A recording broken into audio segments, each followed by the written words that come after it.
Good morning, good afternoon, and good evening. This is another episode of Coach Cove's B-Ball Breakdowns. I am Coach Cove. Today we got three more games to look at. The first one we're starting with is Dayton and VCU. These teams played in a one-point game just a couple weeks back, and they got another close one going on earlier this week. Two teams in the top three spots of the A-10 this year. Dayton's looking to get revenge after falling to VCU at home by one, like I said a couple weeks ago. So we got a 9-point. It was a 9-point game. That layup there from Adrian Baldwin made it a 7-point game, and now we got Dayton with the ball. For VCU, you're going to see number one. The Rock's going to run through number one, Adrian Baldwin, in these final minutes here for VCU. He's one of the top scorers in the A-10, and he gets a lot of touches here late. VCU plays long. They got Holmes down low here, and Amzil and Kamara, who all just disrupt plays in the paint and use their length to play defense.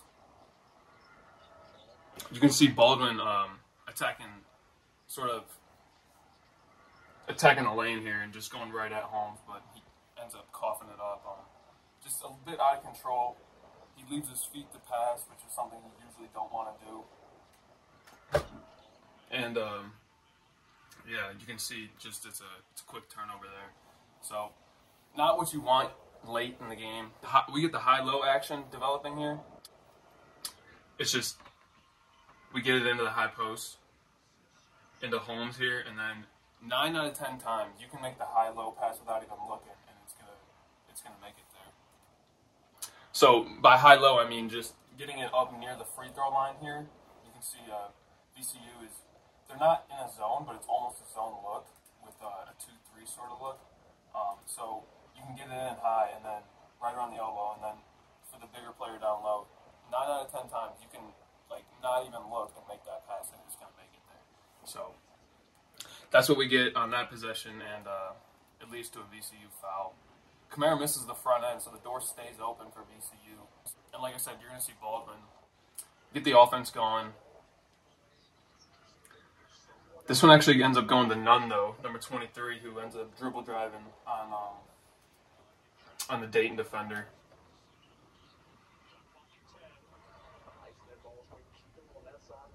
Kick back out to Nunn.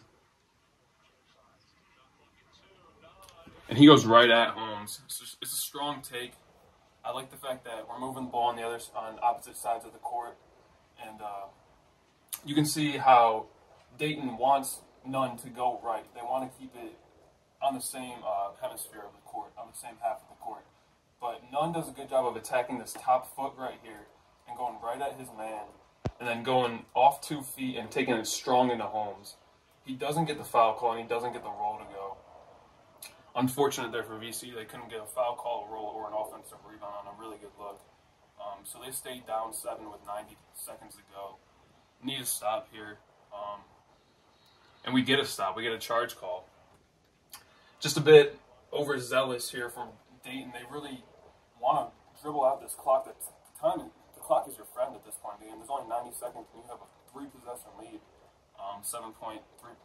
2 to 3 possession lead.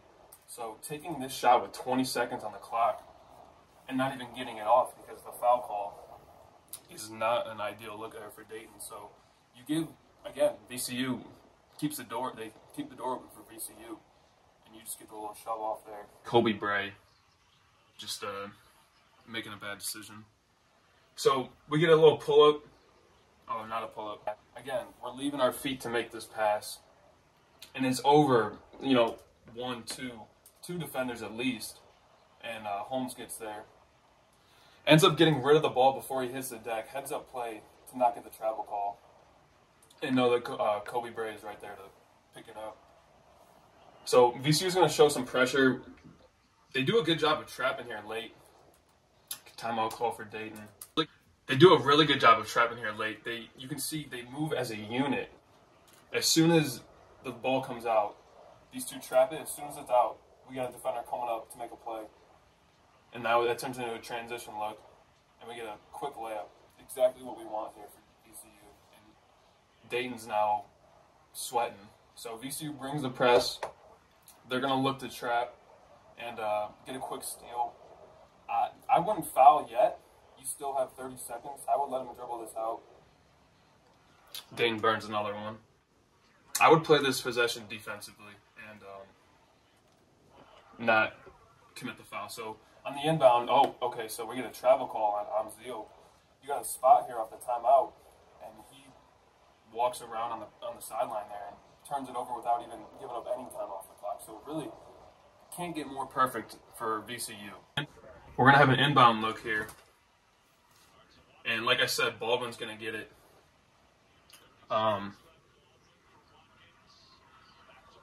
Baldwin hooks up the three. And this is a bad call. This is a bad foul call on Dayton. They get Dayton on this box out. They get Holmes on the box out.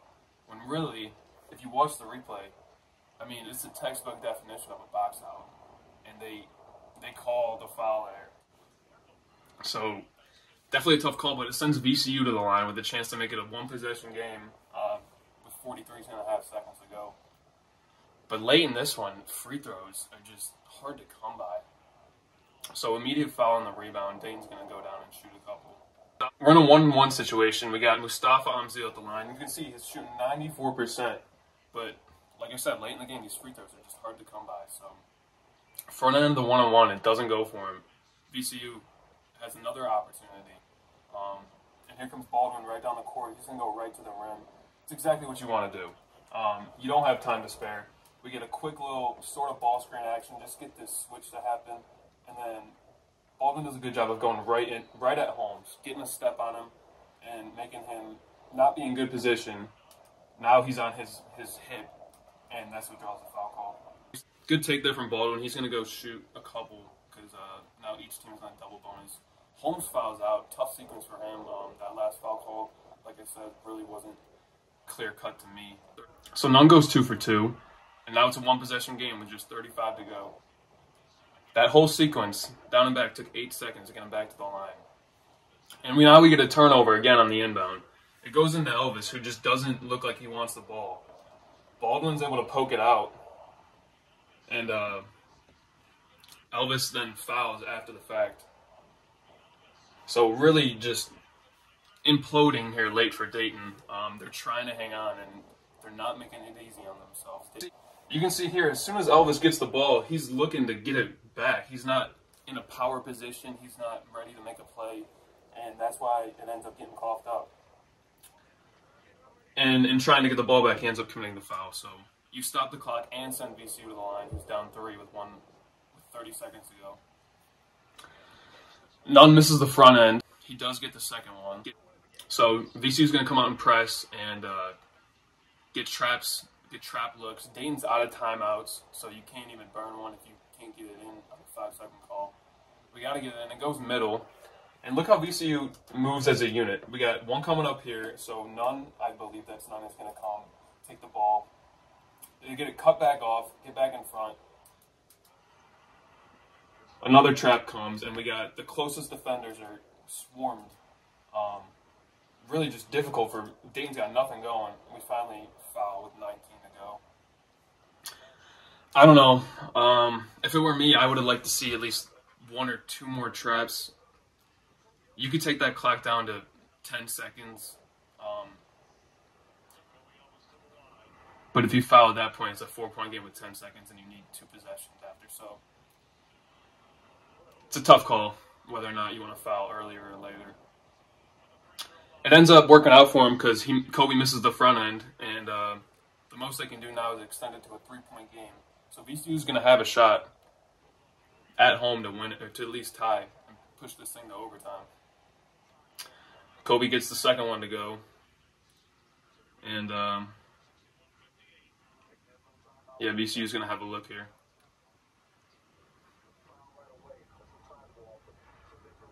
Goes into Baldwin. He's going right at the defense. And he puts up a tough look. Off one foot fading away with still 10 seconds to go. You could go for a quick 2 in this situation and try and foul again since Dayton's been missing free throws. Late in this one, as we've seen, they've gone combined 5 of 10 at the line. So you could go for the quick 2, which is what Baldwin decided to do. But it's just not a great look. And so this is just laziness from VCU right here. This ball screen little action happens, same as a couple possessions ago, and the switch doesn't come this time. But if this VCU screener rolls to the hoop right now, he will be in position to get this rebound. But he gets caught watching, and he stays out here not really making any kind of impact on the game for a good 2-3 seconds, and then he's late to get down the block, and he's not in position for the rebound.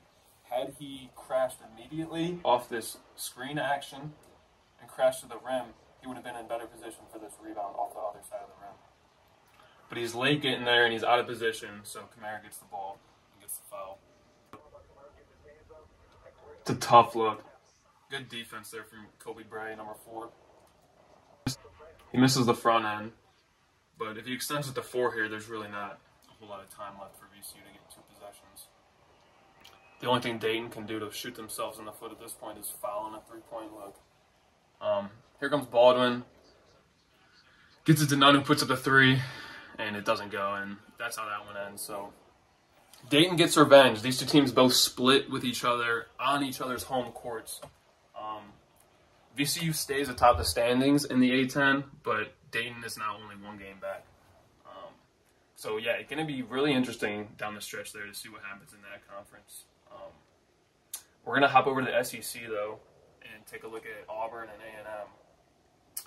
This was a close game after Auburn came off a 43-point game. They're now looking to score 80 against A&M. And A&M is playing well lately. These two teams are also both top 4 in the top 4 spots of the SEC. They're both ahead of Kentucky. They're both behind Tennessee. They're both ahead of Florida. So Auburn comes out in this 1-3-1 sort of look. It's almost like a matchup zone. They switch to man after 1 or 2 passes, but we get a ball screen to start it off, and now we're in man. Yeah, that's Julius Marble with the sky hook. Let's take another look at that. Julius Marble, number 34 in white, just gets it in the middle of the paint and goes right to the sky hook on Johnny Broome. He gets it to go. So we got a 2-point game with 3 minutes to go. We're going to see, that's Williams missing a 3, but we're going to see Wendell Green Jr. take a lot of shots here late, number 1 in orange. Their freshman point guard. Here he is with the... So again, with the 1-3-1 sort of look. No, we're in man now. We go right back into Marble, who's got the one-on-one with Broome again, and he goes right to the same right-handed sky hook, gets the fall again after about 3 seconds on the rim. Gets it to fall again, and that's a huge sequence. Just back-to-back sky hooks there from Julius Marble to put him up 4 with 2 minutes to go. Now Auburn desperately needs one here. Can't have an empty possession. And Green knows that. Wendell Green Jr., he's there to play. He just goes right at A&M and challenges them to make a play. That sort of just clear out for Williams gets Wendell Green Jr. his step on number 0 in white, who is Dexter Dennis. So Wendell Green Jr. gets the step on Dexter Dennis, and he's able to just take him right, put him on his hip, take him right to the rack. He goes off 1 foot, and we've seen this from Wendell Green Jr. before. He's a smaller guy. He's only 5'10" or so. He has to be out here to get the shot up before Marble's coming over. So he gets it up over the defenders and does a good job to put it in. Puts a little spin on it to get it off the glass and go. You can see Broome was there, though, to clean it up should there have been a miss. The way that Wendell Green Jr. was able to draw the help off Broome and put him in position for this rebound. So they needed a quick one, and they got it. Looking for Marble again on the block. He's going right back to the same shot. It doesn't go this time, but we get a tip out from Garcia. Anderson Garcia, number 11 in white, is able to tip it back out to Dennis. So we get another 20 seconds to burn here for A&M. We get a double look on the down screen, but we're going away from it. And Wendell Green Jr. makes a great defensive play here. Dennis isn't able to get him on his hip. Well, it's good hands here from Green because he does get him on his hip. He gets the step, and now Green is not in the best position to play defense. Broome is not low. There's really no help coming. Dexter Dennis is looking to put this shot up, but Green is able to come right down with that left hand, and good hands is able to get a clean steal. Saved it back to Broome, and now, I'm sorry, that's Jasper. That's not Wendell Green Jr. So this is Jalen Jasper right here on this defensive play. Get the Wendell Green Jr. It doesn't look like KD Johnson's on the court. I wonder if he's just not playing this game. But Green starts getting fancy here at the end. Gets a little too cute. Trying to do a little bit too much. Keeping the ball in his own hands the entire possession. He gets a little ISO look here, and he's going to attack right at him. But like I said, just a little too cute and good hands. When you're playing on-ball defense, they teach you to keep your hand right at your man's waist. That way, if he crosses over, you're there to steal it. And that's exactly what we see here. The hand is extended right at the hip, and once Green crosses back over, let's see, it's Radford is able to get a steal. That leads to a transition 3 look for Dennis.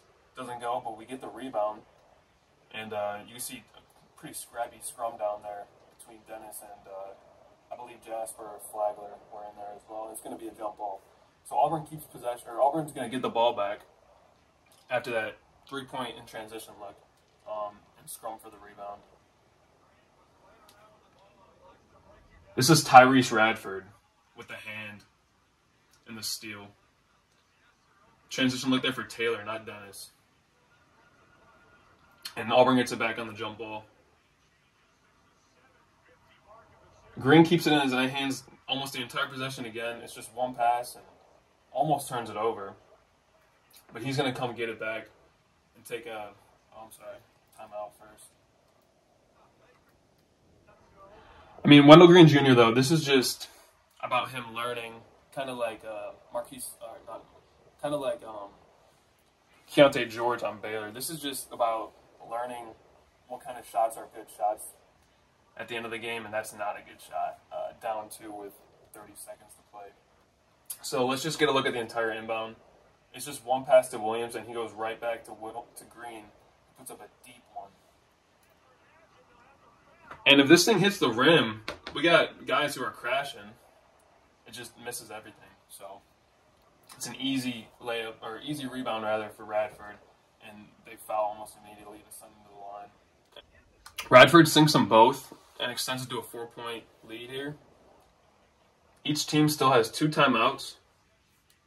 These refs, I believe, have been letting them play. It's a really high-scoring game, and it's a really physical game as well.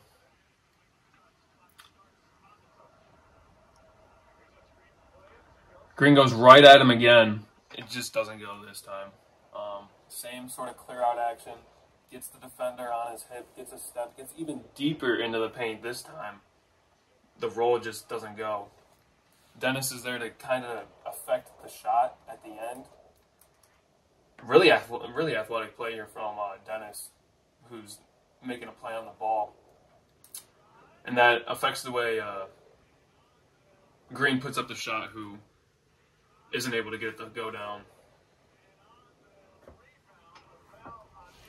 So we've seen Broome in the last couple episodes. He's been getting away with a lot underneath late in the game. We saw it versus, I honestly can't remember, but we've seen pushes from Broome late in the game to get offensive rebounds. And this time he gets called for the foul. And you can see it's the right call. Broome is trying to get this offensive rebound, and he completely moves Anderson Garcia out from his rebounding position. So Broome gets the foul call. He's going to get fouled out. You gotta be careful not to get a tech here late and make the situation even worse. You can see the push comes, and they tag Broome with the foul, which is the right call. And he hasn't been getting called for those late in game, and it's been helping Auburn. But Garcia hits the front end, makes it a 5-point game. We need a quick one here for Auburn. Another air ball. And now it's pretty insurmountable at this point, a 5-point game with 10 to play.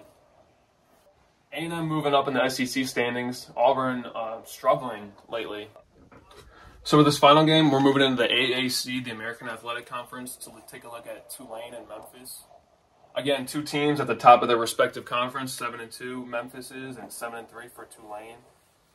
These automatic bids, if you can win this regular season tournament, you can automatically bid to the NCAA dance.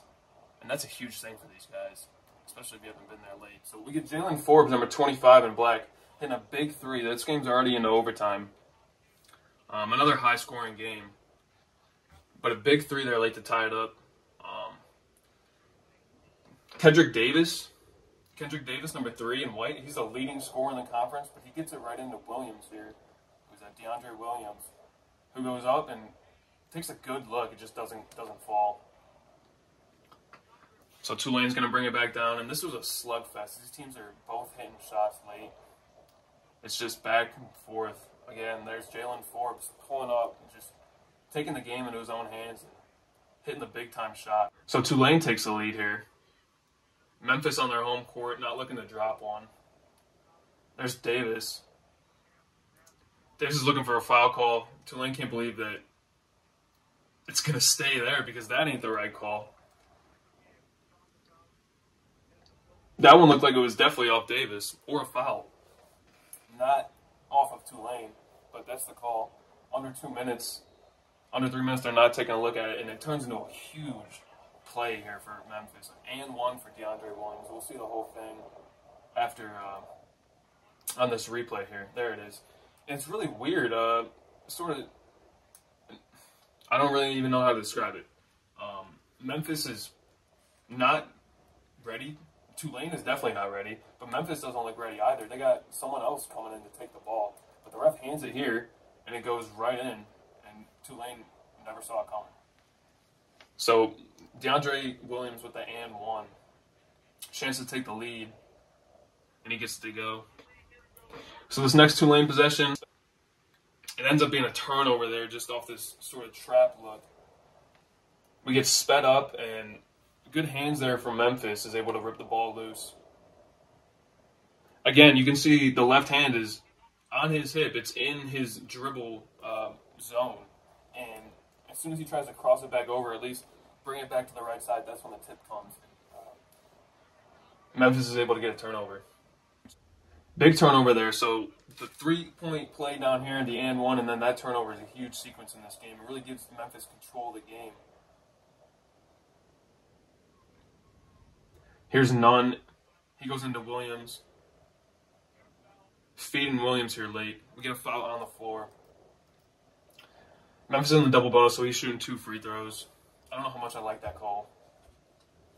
It seems like the game could have went on naturally without it, but we get a stop in the play, and Williams hits the second one to make it a 2-point game. So Memphis shows the press here. We've been speeding up Tulane the last couple of possessions. Let's try and keep the pressure up, see if we can force another one. A little switch action. Just try and get the ball moving around. Forbes, again, is going to take a deep three. Doesn't go. Kind of a quick shot. Not a bad look, though. Forbes has had the hot hand. Definitely need to stop, though, on this end now. So we got Williams right where he likes it on the block. And he gets a skip up top. So you can see how much attention this garners from the Tulane defense. As soon as the entry goes, we get a huge help step. And now we got freed up on the corner, freed up on the outside. Yeah, I would have loved to see that cut made.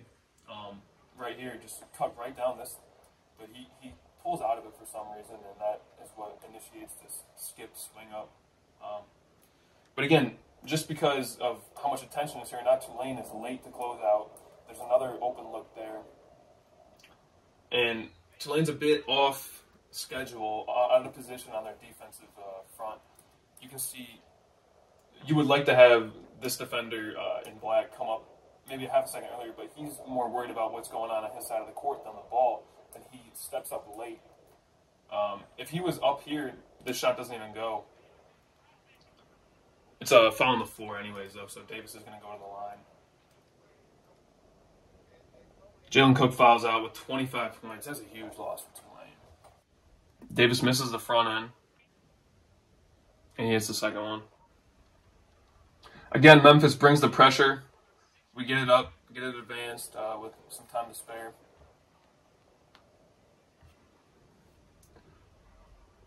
The shot's going to be for Tylan Pope right here on the corner. Get lucky with the rebound, goes right to us. And he gets the putback. So this is the American Athletic Conference, the AAC. I think I might have called it the American Atlantic Conference. This is the AAC. Dayton and VCU, St. Bonas, St. Louis, they're all in the A10, the Atlantic. This is the American Athletic. So we get the rebound here, 23 in black. RJ McGee just checked into the game for Cook, and he gets the putback to go. Back down to a 1-point game with about 90 seconds to play here. Memphis is going to get a 3-point look here for Williams, who doesn't get it to go.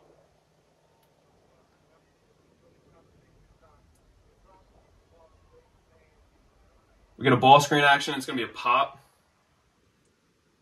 You can see Williams is still out here on the wing. Goes to him. He gets a free look at the rim from the top of the 3-point line.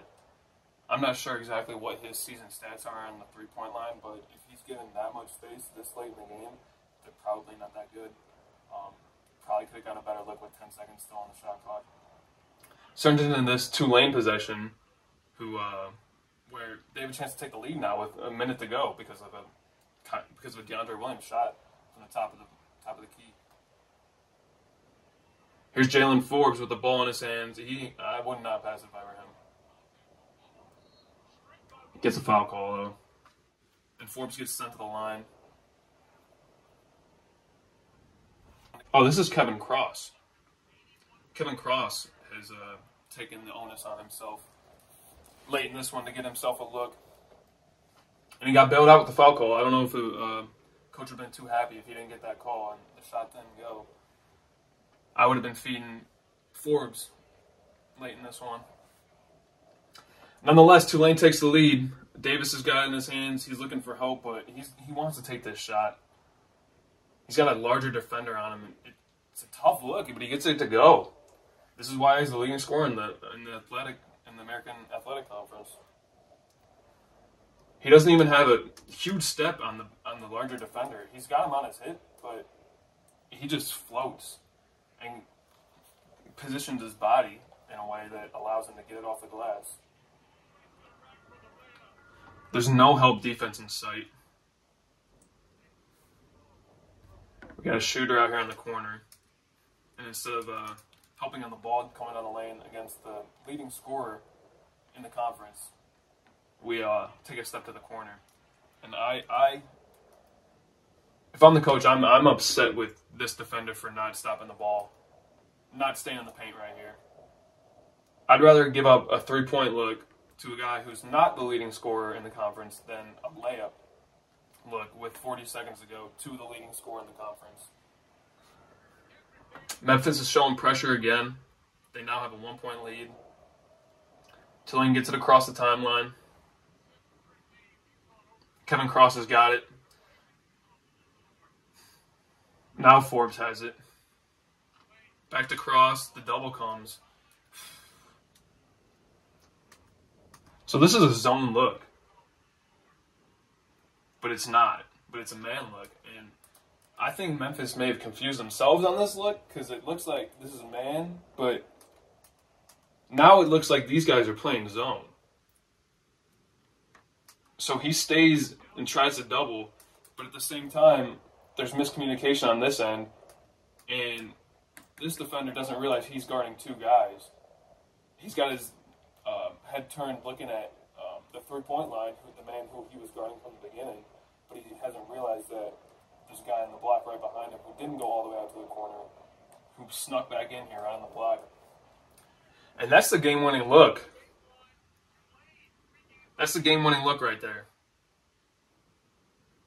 Nunn takes an off-balance shot about 4 seconds into the possession.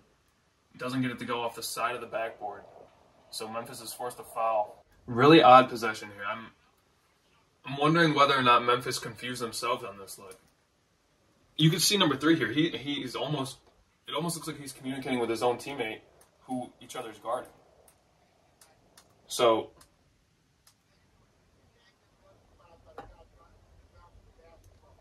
Very lackadaisical defensive possession. And then very rushed, hurried, and not a good look on this end of the court for Memphis. So 2 mistakes like that on back-to-back possessions late in the game, that's how you shoot yourself in the foot. Misses the front end, though. Forbes misses it. Memphis is going to burn their timeout and try and set up a look. So it's got to be for Davis. You got the leading scorer in the conference down here, number 3. He's going to come right and get it. 3. That's the guy you want taking that shot. Just, we can't get it to go. Whole lot of scrumming down here. All looks pretty fair, and it ends that way. So, big game in the American Athletic Conference. Tulane actually jumps Memphis after that game. And like I said, those are huge games. These teams get an automatic berth to the NCAA Big Dance tournament if they win their respective conference in the regular season. So, big game right there. We got more big games all week long. Going to take a look at 3 more games sometime this weekend. Maybe another Super Sunday episode coming Sunday. We got maybe 5 more games to look at. So, just stay tuned. There's more coming. I appreciate you guys tuning in, and hopefully you're learning something. So, stay tuned.